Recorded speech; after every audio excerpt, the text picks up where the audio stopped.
Hello mga pards, kumusta kayo? Sana ay nasa mabuti kayong kalagayan. Yan mga pards. Mga pards, kung bago ka lang sa ating channel, mag-subscribe ka na at i-click mo na din yung ating notification bell para lagi ka updated sa mga bago kong ina-upload na video. Yan mga pards. Ang pag-uusapan natin ngayon ay yung ating battery na ginagamit natin sa ating PC scanner at yung ating charger na ginagamit natin sa ating battery ng ating PC scanner.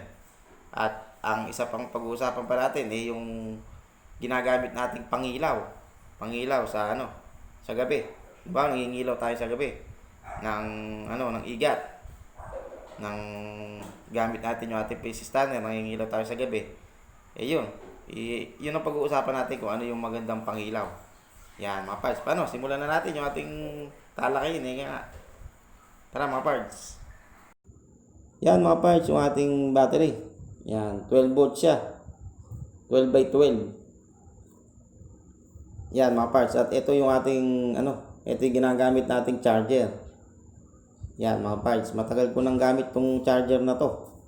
Yan, okay naman siyang gamitin. Marami namang iba't ibang charger na nabibili. Pero yan ang aking binili dahil nga okay naman siyang gamitin. At yan hindi siya fast charger. Ano lang mag-charge yan, banayad lang pero napakahusay mga parts. Ito yung ating pangilaw. Yan, at ito yung ating isa pang pangilaw. Mamaya papaliwanag ko yan mga parts kung bakit nandyan yan. At ito yung ating voltmeter. Yan yung unang gagamitin natin para makita natin yung ating kondisyon ng ating battery. Yan, nag-DIY lang ako. Nilagyan ko ng alligator clip.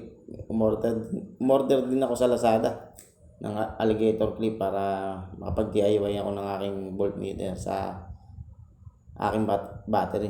Yan mga parts. Ganyan ang gagawin kong pag-test sa aking battery. Yan. Yan, pag nakita kong 12.1 yan, hindi ako nakakasigurado.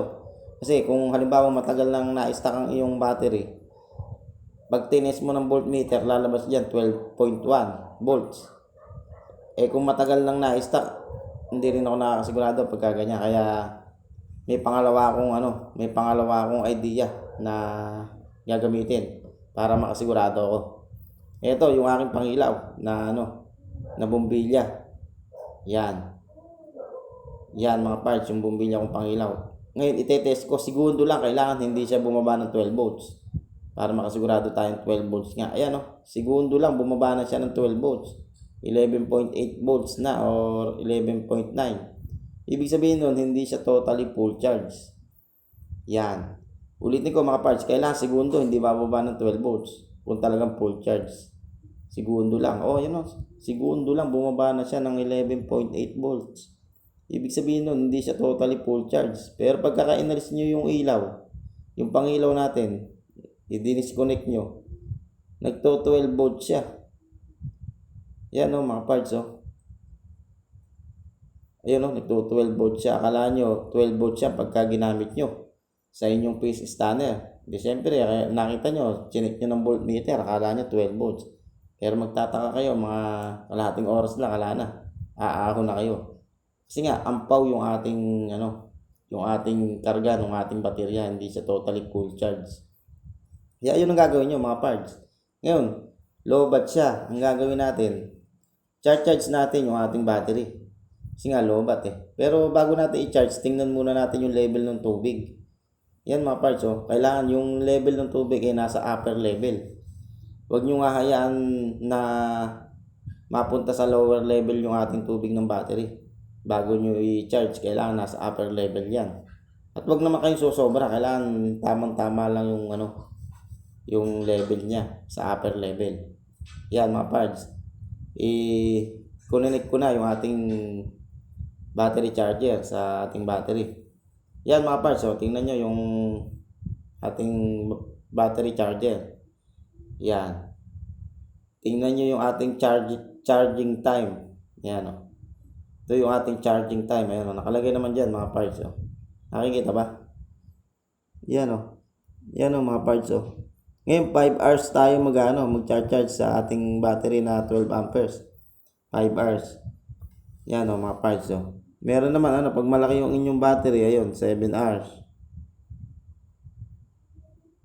Pagka pagka sumunod pa, yung mas malaki pa, yun, 8 hours hanggang 10 hours. Yan, ganyan lang mga parts. Pero yung ating ngayon, yung yung ating charging time, dahil nga 12 amperes lang yung ating battery, 5 hours yan.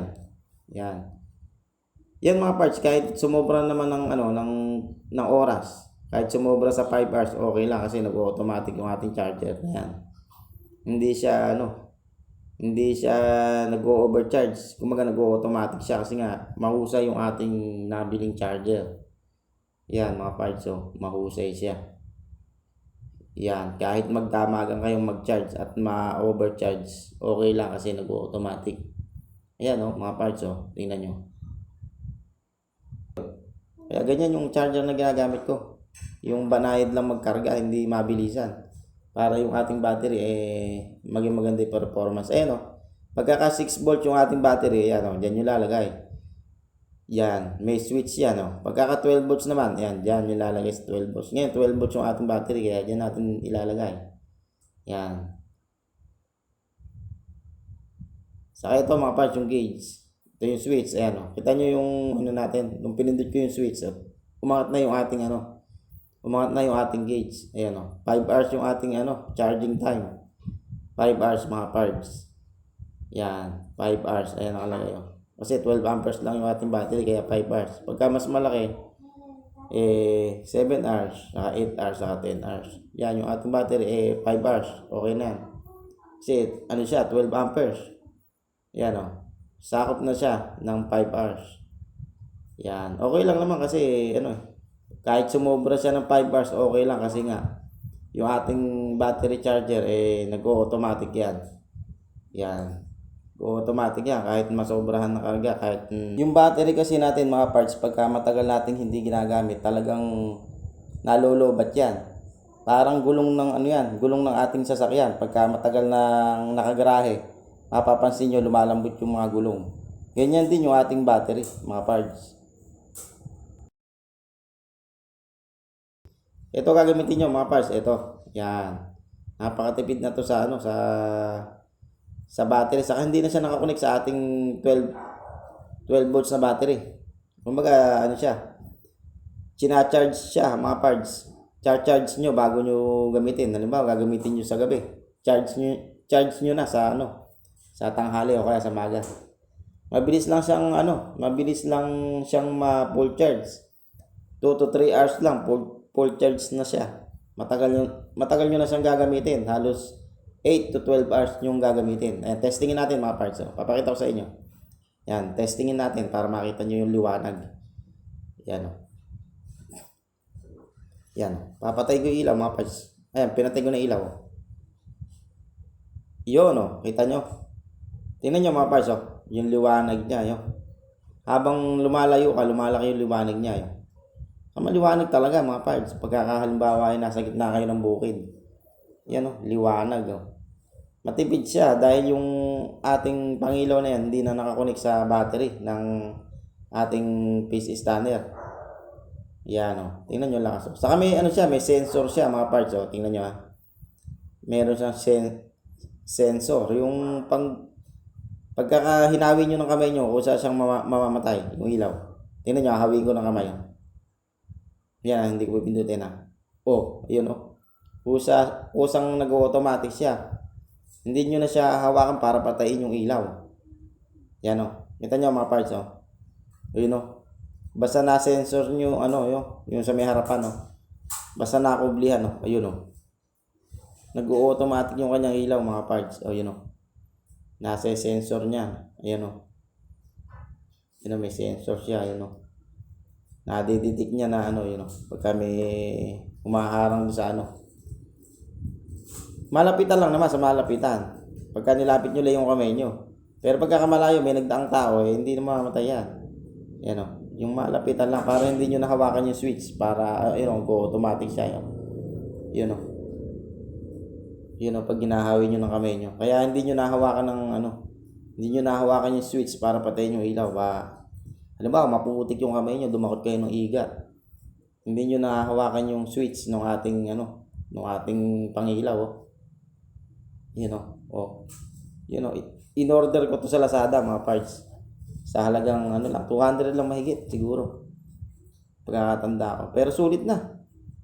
Yan mga parts Nag-iisang taon na din sa akin to. Sulit na mga parts. Yun papatayin ko na. Yun. Dalawa ilaw niya mga parts. Dalawa. Isang malakas at isang mahina. Ayan Yun mahina. Isang malakas at isang mahina. Yun. Ito yung ano niya, sensor niya Yung dalawa na yan Pagkaka na ano yung kamay nyo na nakaharangan, mag-automatic siya. Yan. Mga parts, maraming salamat sa inyong panunood at maraming salamat sa pagsuporta sa ating channel. Yan. Kayo mga parts, gumamit kayo ng charger na maayos para magtagal ang inyong battery.